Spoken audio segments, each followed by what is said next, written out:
Definisi penyelidikan kualitatif. Penyelidikan adalah salah satu kaedah yang digunakan oleh ilmuwan bagi mengkaji sesuatu dengan lebih mendalam lagi untuk mendapatkan keputusan dan bukti yang sahih. Kualitatif menurut Kamus Dewan edisi keempat 2004 ialah berdasarkan kualiti, berkaitan dengan kualiti atau mutu. Penyelidikan kualitatif mempunyai bentuk data yang tersendiri yang berbeza dengan penyelidikan kuantitatif. Data kualitatif ialah dalam bentuk temu bual, analisis dokumen dan pemerhatian.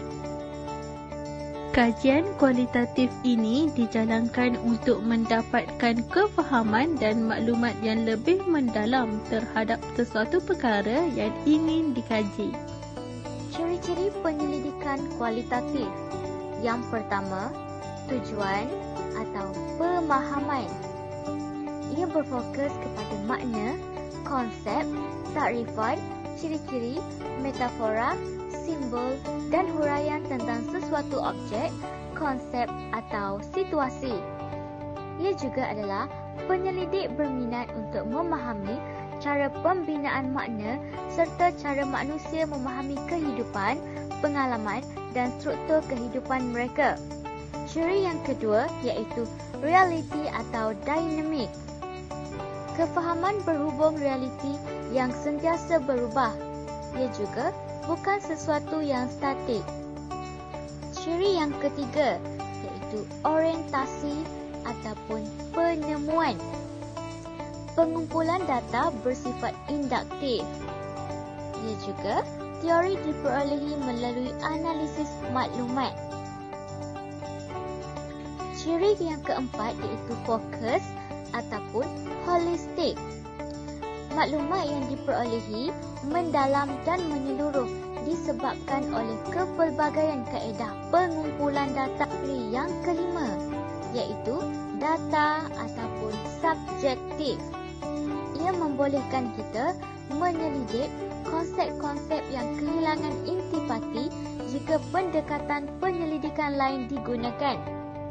Konsep seperti kebebasan, kebahagiaan dan sebagainya boleh diselidik melalui takrifan dan pengalaman.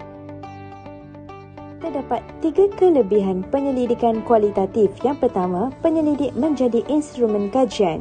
Penyelidik kualitatif merupakan instrumen untuk mengutip data dan menganalisis data. Penyelidik menyelidik peristiwa yang berlaku ketika kajian dijalankan.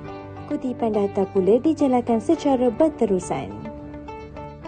Kajian kualitatif merupakan kajian secara induktif iaitu penyelidik membina konsep, hipotesis dan teori untuk dikembangkan, dinyatakan dan dijelaskan. Kelebihan penyelidikan yang kedua ialah dari segi reka bentuk atau desain. Kaedah kajian kualitatif adalah bersifat umum dan berubah-ubah dan berkembang sesuai dengan situasi penyelidikan. Reka bentuk kajian kualitatif mestilah bersifat fleksibel dan terbuka agar mudah disesuaikan dengan keadaan penyelidik berbanding dengan reka bentuk kuantitatif yang mana ianya berstruktur, formal dan dirancang dengan teliti. Kelebihan penyelidikan kualitatif yang ketiga ialah dari segi teknik. Kaedah kualitatif menggunakan pelbagai teknik yang memudahkan dan memberi ruang kepada penyelidik untuk mengumpul dan memperoleh data yang sah dan tepat.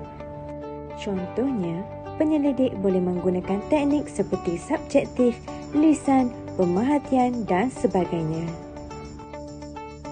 Kekurangan yang pertama adalah pendekatan kualitatif ini banyak memakan masa.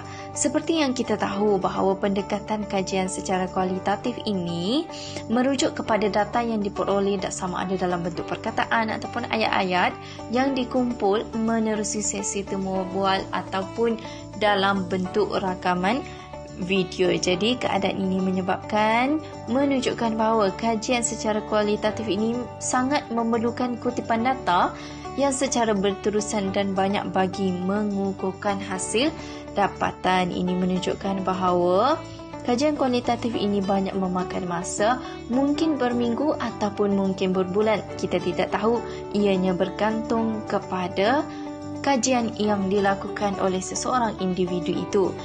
Kekurangan yang kedua adalah skop kajian yang agak terhad, di mana reka bentuk kajian secara kualitatif ini dia lebih bersifat fleksibel serta boleh diubah suai mengikut keadaan serta keperluan situasi. Malah perspektif pengkaji juga akan berkemungkinan dipengaruhi oleh kecenderungan budaya sendiri. Oleh itu, nilai dan kepercayaan peserta serta penyelidik ini mampu memberi impak kepada hasil dapatan kajian. Oleh kerana itu, ia amat bergantung kepada kemahiran penyelidik untuk membuat generalisasi ataupun kesimpulan umum mengenai sesuatu topik itu secara meluas. Malah jenis data yang dikumpul juga sama ada secara temu bual, pemerhatian dan lain-lain ini amat memerlukan kemahiran serta pengalaman penyelidik itu sendiri untuk bertindak mengumpul maklumat daripada sampel tanpa adanya sebarang sikap berat sebelah. Kekurangan yang ketiga adalah kebenarannya sering dipersoalkan, di mana merujuk kepada pendekatan kualitatif lah, di mana kesimpulan kajian secara kualitatif ini dia lebih mudah dipengaruhi oleh emosi maupun kepentingan diri. Malah kesahihan maklumat daripada yang didapati oleh pengkaji daripada sekunder juga tidak dapat dipastikan kesahannya dengan tepat kerana ada juga pemerolehan data yang berlaku pada masa lampau tanpa adanya bukti yang kukuh. Oleh itu, perspektif pengkaji berkemungkinan dipengaruhi oleh kecenderungan budaya sendiri. Inilah yang dikatakan bahawa kekurangan pendekatan kualitatif adalah kebenarannya sering dipersoalkan. Sekian, terima kasih.